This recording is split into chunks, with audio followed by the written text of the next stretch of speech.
Today's review, we're going to be having a look at the new DC Collectibles, DC Bombshells, Batman and Catwoman statue.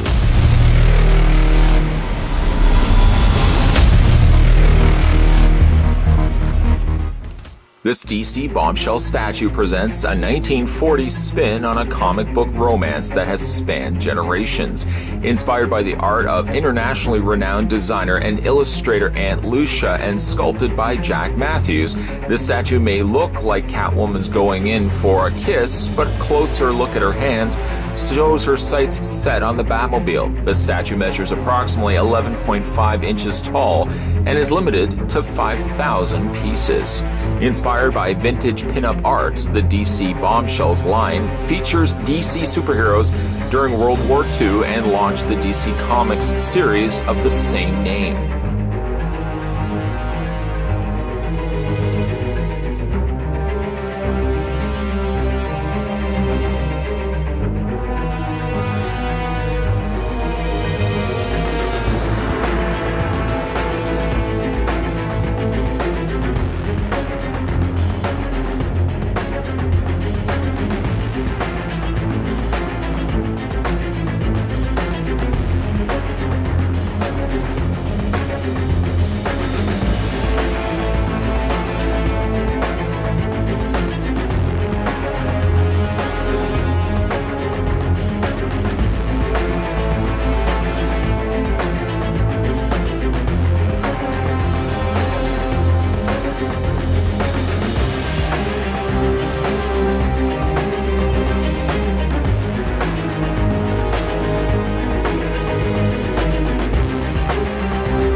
First thing we'll do is take the tape measure and we'll measure it, figure out how tall the statue stands. Now we're going to take it right to Catwoman's finger, right there. There we go. Stop it right there. The Measuretron tells us that the statue stands 11.9 inches. 11.9 inches in height, or in centimeters. Switching that over, you're looking at 30.2 centimeters in height. When you get a packaging, both Batman and Catwoman are already attached, well, literally and figuratively. They come in one piece, so you have to be careful when you're taking out of packaging. I'll showcase some of the more fragile components of this statue in a second, but you're going to take both figures and you're going to plank them down onto the display base that we've seen with other of the DC Bombshells lineups. Of course, the one other thing that you have to install is this riveted placard featuring Batman and featuring Catwoman on either side with the same similar artwork as what we're going to look at with the statue. The placard is very easy to attach in place. There's just one circular magnet on the back and it attaches like so, and it's not going to go anywhere until you want to remove it again. As it's much easier to showcase the statue, I'm going to keep it on its turntable, on this turntable, and we're going to be able to spin it around and have a little close-up look at some of the details on this beautiful piece. As the write-up on the back of the box would indicate, you can sort of see how the statue is playing out here. A very sultry Catwoman is leaning in for a kiss from the Caped Crusader, all the while her real sights are on the keys for the Batmobile, which she's managed to pull and she's currently got in her fingers there. The head sculpts on both Batman and Catwoman are beautiful. It's not the first time we've gotten ourselves a Bombshells Catwoman. In fact, I had a look at that one on this channel as well, if you'd like to go back and have a look at that. It looks like, from what I can remember, it's the same style of outfit that she was wearing in that statue. Of course, now she's leaning in and kissing a Batman. I really like this translucency that they've added over the goggle area of his cowl. It's a nice touch, and adding that translucency of yellow, you're able then to still see his eyes inside. I don't know why this is something I like so much. I like the fact that he has no pupils.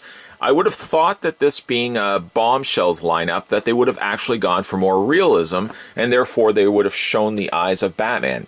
Quite the contrary, I'm actually happier that they didn't show the eyes of Batman, because I've always liked a non-pupilled Batman, at least non-pupilled in the cowl here. Clearly, you can see, though, that Catwoman is leaning in, but Batman doesn't seem like he's all that receptive towards kissing her. The airbrushing they've done on Catwoman's face is quite nice. They've also even added a little bit of shading around Batman's cheek area and his lips as well. I love the dark shading that they've also added around Batman's cowl, especially around the furrowed brow area. Also kind of digging these little rivet areas that they've got at the side of the cowl there as well. The dark blue is accented rather nicely here with the trimming of the light blue on the sides. Of course, a couple of things to make note of. These are very fragile. You can see that the keys are just sitting on an actual real ring, and they're gripping in between her pointer and her thumb. Both the fingers as well as the keys, I don't have to, I'm sure, tell you, but I'll tell you anyways, are extremely fragile. One nice little touch is that they've added this little Bat logo here, just to indicate that those are Batman's keys, then the keys to the Batmobile. I really do like this statue's pose. What I do like about it is that Batman is still composed. He's making no advancements whatsoever towards Catwoman's seductive advances. In fact, she's making all the efforts herself. Batman is just sort of almost just standing there stunned. Not sure whether he should push her away, not sure whether he should embrace her. It is really a nice pose. What's interesting, though, is that if you look at the faces, and then if you look at the box art that's at the beginning of this review, the faces here on the physical statue, they're actually closer together than the one that's actually on the back of the box. On the back of the box, there's actually a bit of a bigger distance between Catwoman's face and Batman's face. I wonder if at last minute, DC Collectibles opted to bring the faces even closer together, making it even more of a seductive pose between the two here. When it comes to the Bombshells designs, I've been bigger fans of the female characters than I have been the male characters. I really haven't been all that impressed with the designs that they've opted for when it comes to male characters until now. I really like the look of Batman. Looking at it, it sort of reminds me of Gotham by Gaslight Batman, although it's a slight variation to that costume. Some of the same elements carry over from Batman's traditional costume, of course the gray here. I like that they've got these buttons running down the sides of his torso, and then of course the more traditional bat emblem there. They're favoring giving him purple gloves, which is a nice hark throwback to the original Batman costume design. And I love the way that the cape flows around the front areas of his shoulders. I'm not sure if you can actually see it, but it's got this little clasp connecting the front, almost the collared section of his cape here. Here's a closer look at the clasp that's connecting the Batman's collar together. It's also given me a good opportunity to showcase the other very fragile piece. It's these pearled necklaces that are around Catwoman. It looks like they're actually attached, but if you look at them, if I just tilt them just very carefully up, you can see that there's nothing really connecting them. So this is something you're going to have to be very careful of if you happen to pick this one up for yourself. Very careful that you are taking this out of the tray, that you don't accidentally clip this, and you don't accidentally clip the keys, which I think of the two things are probably the most fragile on this statue. The statue's got some amazing colors here. They've airbrushed what looks to be slightly darker shades of gray among the otherwise lighter shades of gray for his costume. The cape, I think, gets the most color treatment. You can see just the very edges here are in lighter blue, and then the majority of the cape, the more recessed areas of the cape, of course, are in a darker shade there. Batman's boots get some nice panel lining here in the light blue. You can see right around the side, if I spin it around, there is what looks to be a bat emblem right there. I'm not sure if that's supposed to be a finished bat emblem. If we spin it around to the other side, you can kind of sort of see that it's more, the interior is a gold emblem, the bat logo, and then they sort of outline around it in the darker shade. I guess on this side, it's a little bit harder to make out. They probably have just missed it a little bit by trying to outline it. So certainly a lot cleaner, a lot more cleaner on this side. Speaking of panel lining, you can see that there's some nice lighter shades of purple in Catwoman's otherwise dark purple dress. The lining, the purple lining, runs around the outer trim, runs up the side, and actually, even if you look at it, her gloves, if I just spin it around here, the gloves have a single strip of that lighter purple that run their way all the way up. And actually, it's even present around her fingers as well. Batman gets a bit of a vintage-looking utility belt here. You can see the bat emblem is featured on the front, and the coloring is a nice shade of almost a mustard yellow, kind of a caramel yellow, and they've trimmed it out in the lighter shade. A few little hook ringlets here. I'm not quite sure what this is supposed to be, whether it's actually a whip or if it's supposed to be like a grapple line. It's got a couple of pockets there featured on the side, some nice bold black striping running down the middle sections here. Here's a closer look at Catwoman's face. Much kind of like Batman gets the translucent yellow goggles, Catwoman in favor gets more ruby translucent shades. You can still see that you can kind of make out her eyes. It's a little bit more distorted here. You can better see it when you tilt the statue to the side. Again, I really do like the coloring. I like also that they've given her almost a makeshift Catwoman headdress. I guess it could be something like a hat or a headband, but they've peaked off the ends here. They've peaked these little tips off to make it actually look like she's wearing Catwoman ears. To my knowledge, DC Collectibles hasn't released any of the DC Bombshell statues here in black and white. I think if anyone was a contender for a black and white treatment, it would really be this one right here.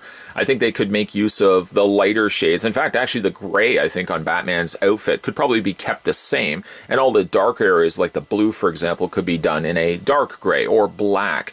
I think the pose is that good. It's one of my personal favorites. I'm not overly crazy, in all honesty, when it comes to the male hero characters. Usually I'm more favoring the female Bombshell designs. But Batman here works really well. And couple that with a really neat design of Catwoman, you've really got a statue that looks fantastic to look at. Now, I've had a look at the Bombshell's statues and figures already on this channel.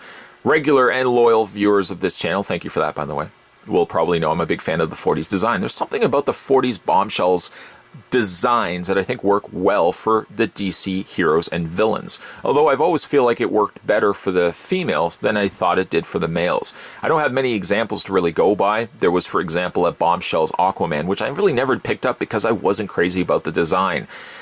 Now we fast forward ahead of time and we have a look at both the Batman and the Catwoman. Catwoman is sort of the second go around that we've seen a statue design like this. There was the one that came with the chair, which we also had a look at on this channel, but now we're pairing it with the Caped Crusader, and boy oh boy is this a successful looking statue. I love the fact that at the very end, Batman is still holding back. He's not sure whether he should lean forward or whether he should push Catwoman away. He's sort of just standing there stunned. Seductive Catwoman, in the meantime, is leaning over for a kiss, but we really know the real reason. She's trying to take the keys for the Batmobile. But boy, oh boy, is this ever a successful looking statue. I love the design of Bombshell's Batman. That sounds strange even just to say that. I would certainly love to see a Bombshell's treatment of Batman. Could you imagine even Bombshell, Batman, and the Rogues featured in like a comic series run? I probably wouldn't call it Bombshell's Batman, though. That sounds kind of wrong. Loving the design of Batman, loving the design of Catwoman, and pairing the two together the way that they have is a very successful. How cool is this statue? If you guys are interested in picking this one up for yourself, fans of both Catwoman and Batman, I would say I would highly recommend picking this one up if you're a fan of both. It's a really neat looking statue, and it's currently available in comic book stores should you wish to pick this one up for yourself. To be fair, it's also the holiday season, so if you have relatives or somebody's asking you, hey, what would you like for Christmas, I would probably suggest maybe this one if you're, like I said, a big fan of Batman and Catwoman. This really is the best of both worlds, and it's a really neat looking statue to put on display. Either way, today we were having a look at the DC Collectibles DC Bombshells. This was the Batman and Catwoman Bombshells Batman. I never thought I'd ever see the day when I would say Bombshells Batman. I wonder what they would do with like a Bombshells Joker. Ooh, that's interesting. Okay, either way, if you guys haven't had a chance to hit that little subscribe button down below, what exactly are you waiting for? We're going to have a look at some other DC Collectibles goodies in the coming days because, of course, it is the holiday season. If you're trying to think of great gift ideas for friends, family, or even yourself, sometimes we do buy gifts for ourselves during the holiday season. Certainly, there's going to be a lot coming to this channel in the coming weeks, so stay tuned for those. As always, guys, thanks for watching, and I'll see you next time.